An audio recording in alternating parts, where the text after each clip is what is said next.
அறுபடை வீடுகளில் இரண்டாம் படை வீடான திருச்செந்தூர் அருள்மிகு சுப்பிரமணிய சுவாமி திருக்கோவிலினுடைய திருக்குடமுழக்கு விழா வரும் 7ஆம் தேதி காலையில் நடைபெறுகிறது. இது 12 ஆண்டுகளுக்கு பிறகு இந்த நிகழ்வு அப்படிங்கிறது நடைபெறுவதை விட்டு கடந்த 2 ஆண்டுகளுக்கு மேலாகவே இங்கே பணிகள் நடைபெற்று வருகிறது. தனியார் பங்களிப்போடு சுமார் 200 கோடி ரூபாய் மதிப்பீட்டில் பல்வேறு பணிகள் நடைபெற்று வருகிறது.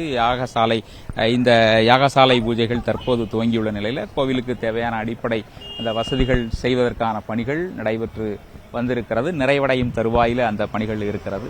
சுமார் 200 கோடி மதிப்பீட்டில் தனியார் பங்களிப்போடு இந்த திட்டங்கள் நடைபெற்று வரக்கூடிய நிலையில அந்த அதாவது பிரதான கோபுரம் கோபுரத்திற்கு முன் நின்று தரிசனம் செய்யக்கூடிய வழியில வகையிலான ஏற்பாடுகள் செய்யப்பட்டிருக்கிறது. முழுமையாக இந்த பகுதி முழுமையாக தரைத்தளங்கள் புதுமையாக அமைக்கப்பட்டிருக்கிறது. இந்த திருச்செந்தூர் பகுதியே முழுமையாக விழாக்கோலம் பூண்டிருக்கக்கூடிய நிகழ்வு தான் காணப்படுகிறது.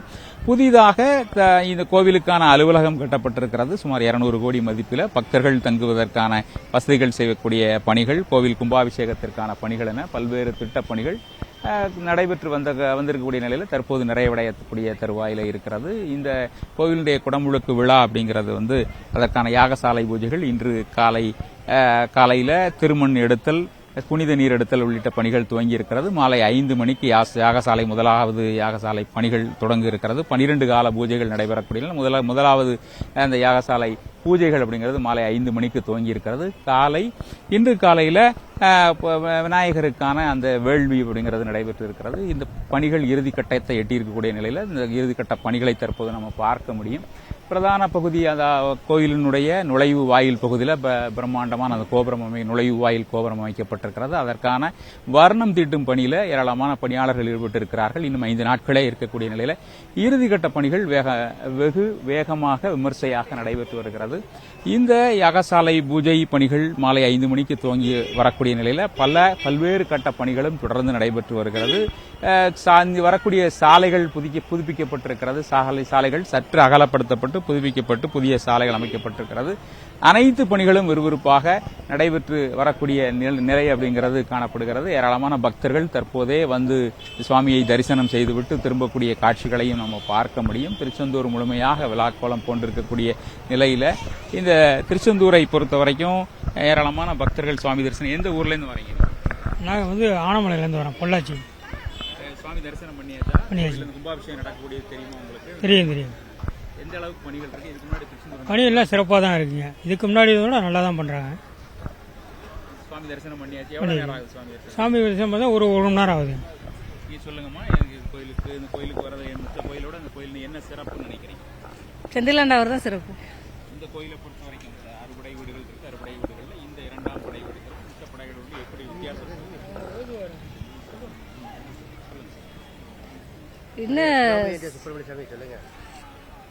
செந்திலாண்டவர் இங்க எல்லாருக்கும் அருள் பாலிக்கிறதுல வாரி வழங்கும் வள்ளலா இருக்கிறாரு.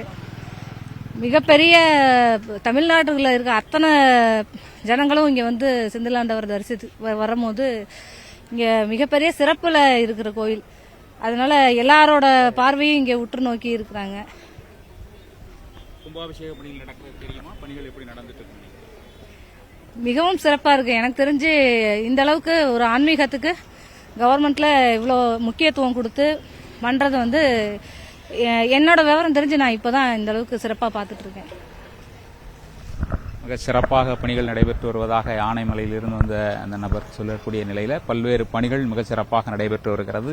ஏராளமான பணிகள் சிறப்பாக நடைபெற்று வரக்கூடிய நிலையில யாகசாலை பூஜை பணிகள் மாலை 5 மணிக்கு தொடங்குகிறது. 12 கால பூஜைகள் நடைபெறக்கூடிய நிலையில முதலாவது கால பூஜை இன்று நடைபெறுகிறது. நாள்தோறும் அடுத்தடுத்த கால பூஜைகள் நடைபெறுவது. இதற்காக 76 குண்டங்கள் அமைக்கப்பட்டிருக்கிறது. 71 குண்டங்கள் சுவாமி சண்முகர், நடராஜர் மற்றும் குமரவிடங்க பெருமான் ஆகியோருக்கு அமைக்கப்பட்டுள்ள நிலையில இங்கே ஏற்கனவே பெருமாள் சந்நிதி, இந்த கோவிலிலேயே பெருமாள் சந்நிதி இருப்பதன் அடிப்படையில் பெருமாள் அதற்காக 5 குண்டங்கள் தனியாக அமைக்கப்பட்டு அதற்கான பூஜை பணிகளும் தொடங்கி நடைபெற்று ஆரம்ப கால பணிகள் அப்படிங்கிறது நடைபெற்று வருகிறது. ஏற்கனவே திருமண் எடுத்தல் உள்ளிட்ட புனித நீர் எடுத்தல் உள்ளிட்ட பணிகள் நிறைவடைந்திருக்கக்கூடிய நிலையில மாலை 5 மணிக்கு முதலாவது கால பூஜை தொடங்குகிறது. அதற்கான அக்னியை உருவாக்கக்கூடிய அக்னீஸ்வரரை வரவழைக்கக்கூடிய அந்த பூஜையும் சிறப்பாக நடைபெற்றது.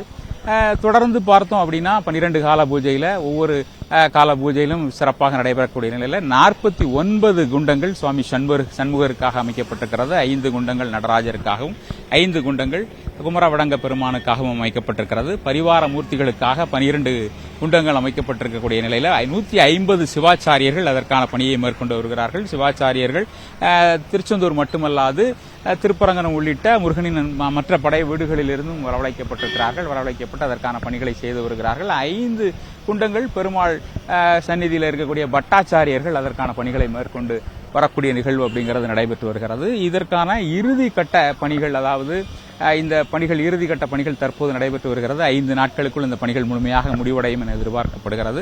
கோவிலுடைய திருக்குடமுழுக்கு நம்ம பார்க்கக்கூடிய ராஜகோபுரத்தில் 9 கலசங்கள் தங்க முலாம் பூசப்பட்ட 9 கலசங்கள் அமைக்கப்பட்டிருக்கிறது. ஒரு மிகப்பெரிய வெற்றிவேல் ஓம் என்ற பிரணவ மந்திரத்திற்கு மேலாக வெற்றிவேல் சுவாமியினுடைய வெற்றிவேல் அமைக்கப்பட்டிருக்கிறது. அது 9 கலசங்களிலும் தங்க முலாம் பூசப்பட்ட 9 கலசங்கள் அமைக்கப்பட்ட இந்த புனித நீரானது இன்றைக்கு சண்முகர் உள்ளிட்ட சுவாமிகளை ஆவாகனம் செய்யக்கூடிய அந்த புனித நீரானது 7ஆம் தேதி அதிகாலை அந்த 12வது வேள்வி பூஜை முடிந்த பிறகாக காலை 6 மணிக்கு மேலாக 6:45 மணிக்குள்ளாக இந்த புனித நீர் ஊற்றப்படுகிறது. கோவிலில் இருக்கக்கூடிய மற்ற கோவில்களிலும் இந்த புனித நீர் ஊற்றப்பட்டு திருக்குடமுழுக்கு விழா அப்படிங்கிறது நடைபெறுகிறது. தமிழிலும் இதற்கான அந்த மந்திரங்கள், வேத மந்திரங்கள் ஓதுவா மூர்த்திகள் மூலமாக அந்த ஓதுவா மூர்த்திகள் அதற்கான தமிழிலும் மந்திரங்களை உச்சரிக்கக்கூடிய நிகழ்வு அப்படிங்கிறது நடைபெறுகிறது.